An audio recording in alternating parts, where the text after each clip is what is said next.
This is IUPTV News, broadcast from Davis Hall. We will bring you our weekly news bulletin. I'm Jake Taylor. And I am Katie Jo Campbell. Today we will bring you stories related to IUP in the Indiana community. We will begin with local news. The Indiana Lions Club presented a Brady Buggy Wagon to the Indiana Regional Medical Center. The wagon was named after a boy called Brady who lost his battle with cancer in 2010 after his second birthday. The wagon is intended for pediatric patients. The Brady Buggy Wagon is built to allow children more freedom by safely transporting a child and IV pole as one unit throughout the hospital.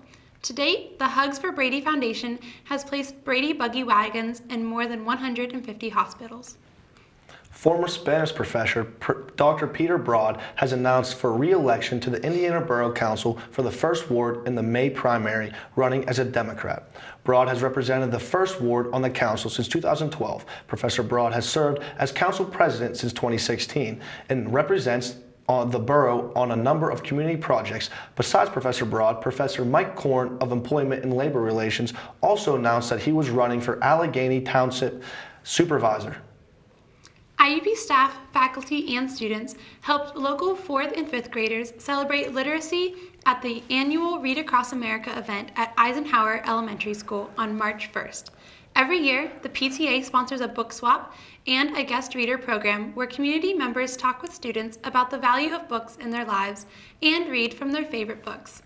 This year, students and professors as well as staff participated in this fun activity.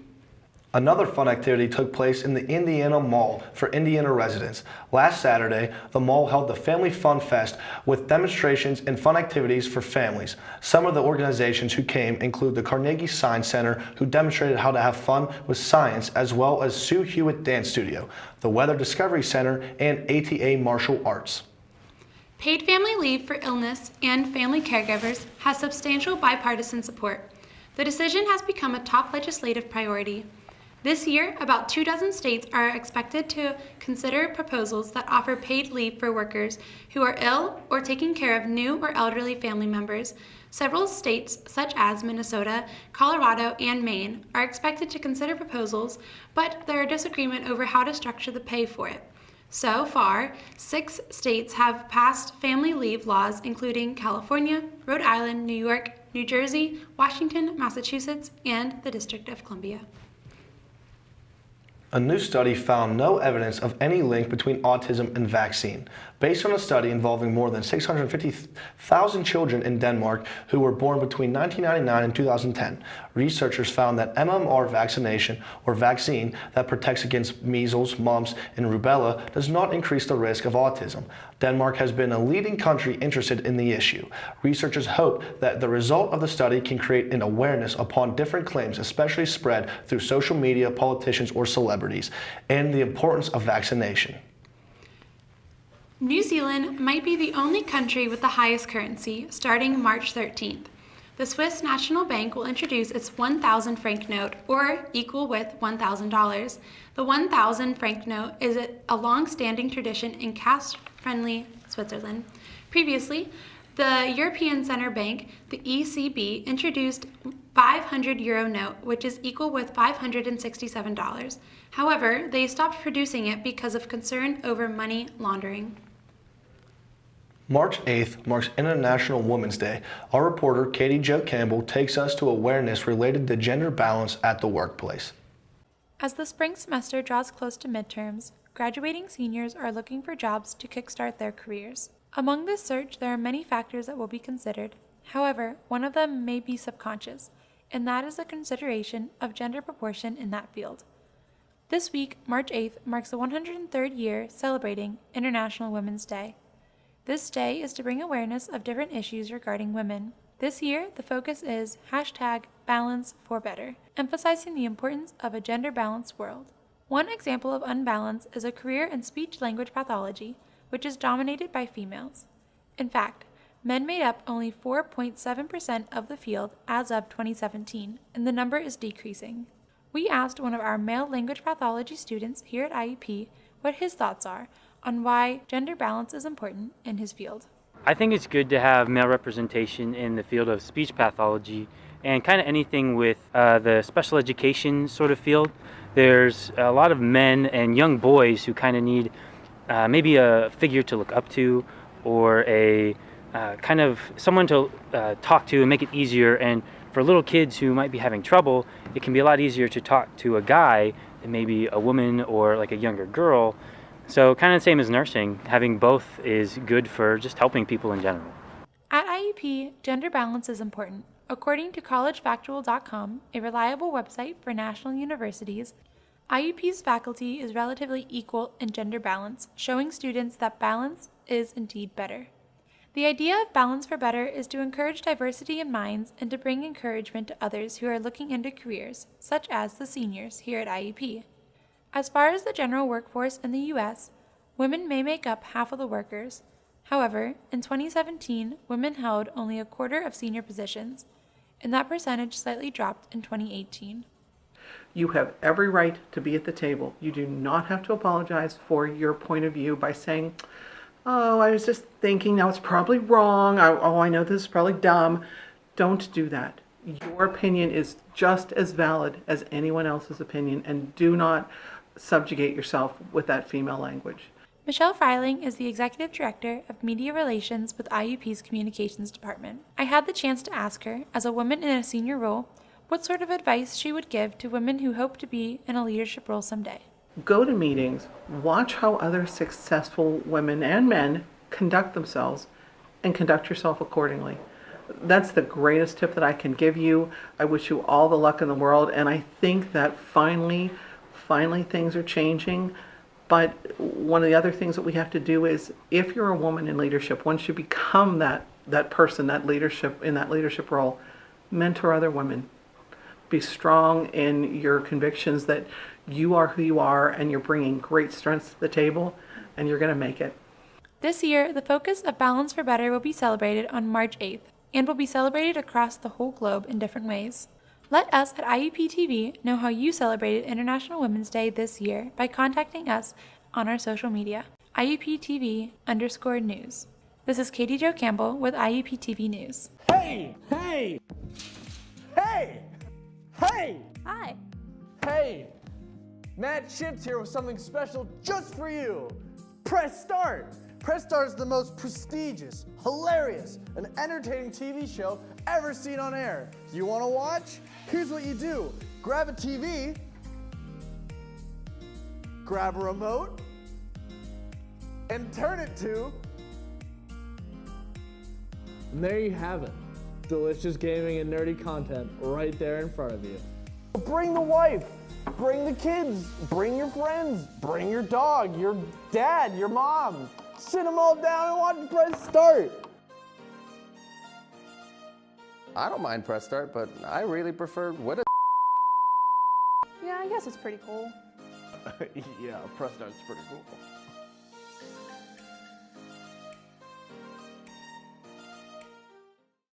Okay, just say your line. Hey, come on, we talked about this. No, don't eat it. Stop it. Just eat the apple and drink some water if you need to. And just please say the line. Seriously? Quit. No. No. Don't eat it. No. We'll need to pump your stomach again, and we can't afford that because we've already done it 5 times in one. No, Patricia, no! God, someone call an ambulance. Please, just say the line. Just once. Please. Oh, thank God. No, will you? God. I quit. After many years, finally the Pen moved its operations fully online. Our reporter Mike Costa visited and talked to some of the student writers for the Pen. Here is his story. Jake Taylor is a communications media student who has a passion for creating and writing sports content here at IUP. Jake frequently writes for the IUP newspaper, The Pen, and saw an opportunity recently with the advantage of understanding where people want their content from. Jake and The Pen together led to the move of going online since January 2018. The Pen is operated 100% online, and here's what Editor-in-Chief Seth Woolcock had to say about the move and the results. Yeah, so the Pen going in an all-digital platform in 2018 was definitely a big step. It was a decision done based on financial needs and also for impact as well. I feel like nowadays kids aren't really, picking up a newspaper in a news rack, but, they're on their phones, they're on their tablets, they're on their laptops. So that's where we're going to try to reach them. It's definitely benefited us in so many ways. I mean, now I feel like, people really know who the Pen is, and we're trying not to just be, your grandfather's newspaper. We're trying to be a media corporation in the 21st century here at IUP. Currently, the Pen employs about 20 students who are a combination of journalism and communications that help publish 2 issues every week on Tuesday and Thursday. Elliot Hicks is one of the editors who had this to say. So to go off that opportunity, how has the transition been going from the print newspaper to moving everything online, like to digital form? I think the transition's generally been positive. Our editor-in-chief Seth Woolcock has said the analytics look good, that we've got more views on our website, and it's pretty easy for the section editors as well, because it's generally the same process to put together the issue as it was when we were in print. It's just it doesn't go to a printing press; it goes just to a digital issue. Yeah, sweet. Kyle Scott, another student, saw the opportunity in not only the move, but to expand the content itself in the form of podcasting. So Kyle, what kind of content do you have for the Pen, like in regard to podcasting? Well, we have 4 podcasts. We have the Pencast with Seth and Kyle. That has me and Editor-in-Chief Seth Woolcock. We talk about the news, culture, and sports. We have a Spotify playlist and an interview with someone in Indiana. Cool. Then we have Chicks Chatting At, which is just 4 girls that go to IUP talking about their week. It's fun, it's light, a lot of people like it. We have Culture Cast, which I'm sure you know. I'm a part of, that's right. Yeah, bunch of guys being dudes. That's right. So what about with traffic for the website? Do you think it helps with traffic and bringing in more people, like a larger audience? Well, the podcasts were definitely a part of that, not solely just from the podcasts, making the newspaper better from the beginning of the year. Like the amount we've grown from the paper just being better. We got a newsletter now, been advertising, getting our name out. And the podcasts have all really helped expand the brand of the Pen. Sweet. Reporting for IUPTV News, this is Michael Costa. Very interesting story about the Pen there, Mike.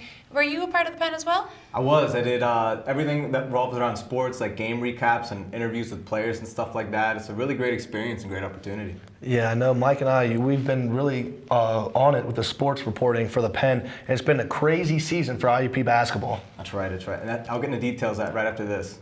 The Communications, Media, and Instructional Technology PhD program gave my life direction. This program was perfect for me with a combination of research and media production. Hands-on courses gave me skills that I now pass on to my students. I use all 3 areas of the program, production, theory, and research, every day in my job as a college professor. Learn how the CMIT PhD program can change your life. Visit iup.edu/CMIT. After each clinching a first-round bye, both the women's and the men's basketball teams will host their quarterfinal game here. Both games will be held at the KCAC on Wednesday, March 6th in this year's Pennsylvania State Athletic Conference Championships. The women will play the Seton Hill Griffins to open up the night at 5:30 p.m. IUP fans remember that Seton Hill won the most recent matchup between the two in the final game of the regular season, 59-71. Senior guard Lauren Wallasick finished the game with one of the more impressive stat lines with 17 points, 4 steals, and 3 assists. While some of IUP's fouls were a result of trying to keep them in the game, the Griffins capitalized on it with 15 points from free throws. The largest lead for the Hawks was just 3 points. However, this didn't reflect the poor performance on IUP's side of a strong game for Seton Hill. Even though they shot just 40.7% from the field, the Griffins made 10 three-pointers that gave them a comfortable cushion throughout the game. IUP's Brittany Robinson finished with 9 rebounds. However, the team as a whole had 30 rebounds to Seton Hill's 42. Although the Griffins took the last game from IUP, the Hawks will look to end the Griffins' chances at a title run using this last matchup as motivation.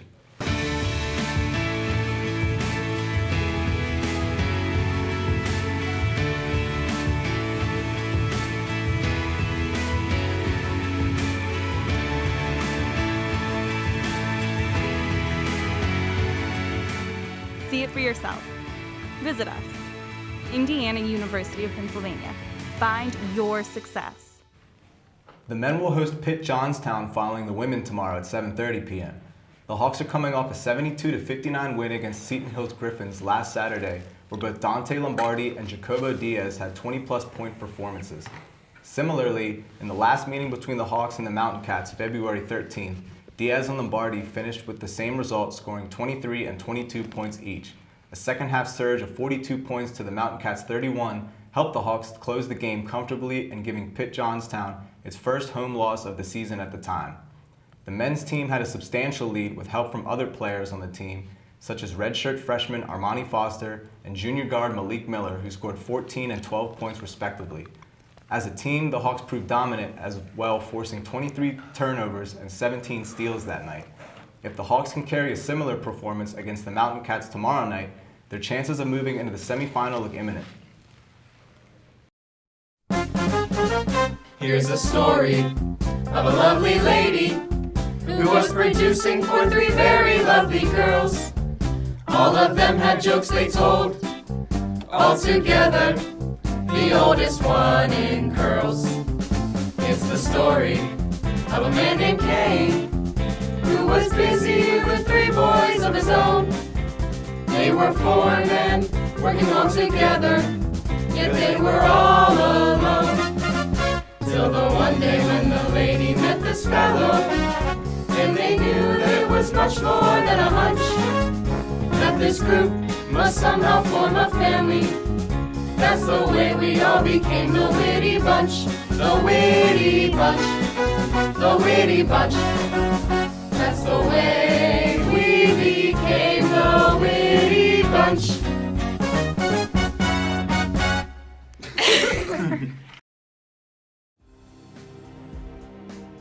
I think the true MVP of this team has been Kayshawn Carter. He is second in kick return average. He already had a touchdown this season, and he's really been the unsung hero for this team. He puts the offense in a great position. He gets them to just about the 40-yard line every single kickoff return. You know, it takes a lot for me to do this as a Michigan fan, but unfortunately I'm going to have to say that I'm probably going to put Ohio State at the top of the Big Ten. Second to them, I'm probably going to put Penn State. They've been able to find their groove without Saquon. Throwing Gritty, that dude. Jeez. Oh, boy. Oh, my God. Yeah, that guy. So to paint a picture for everybody, Gritty is their new mascot. Looks absolutely atrocious. And rather than putting a graphic That's an understatement. Oh, my God. He looks like the animal from the Muppets. I think they do have a chance of contention if they beat Georgia. Because when you look at the rest of their schedule, very easy. Not a single top 25 team on there the rest of the way. My answer would have to be a pro deck hockey player because those guys are real sick.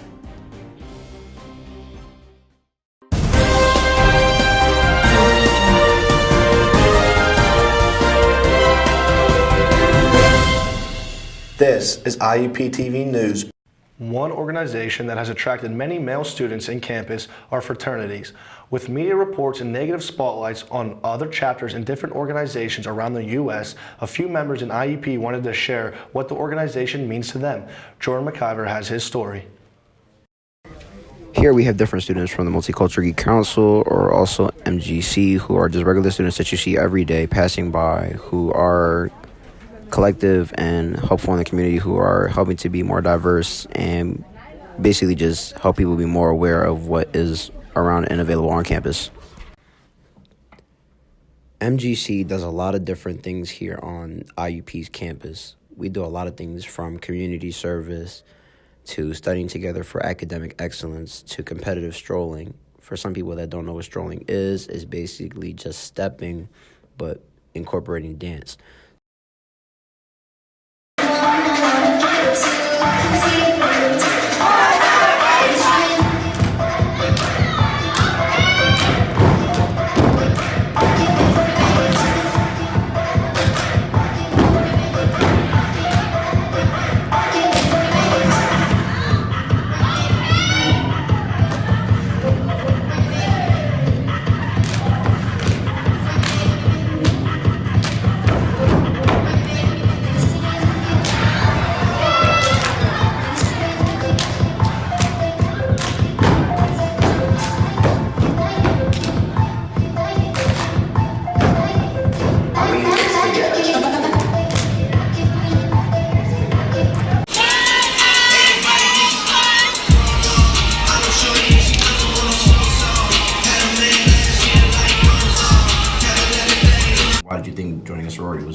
So I joined spring 2016, and I was a freshman, so like I didn't know much about sorority life, and it took me a long time to understand what it was about.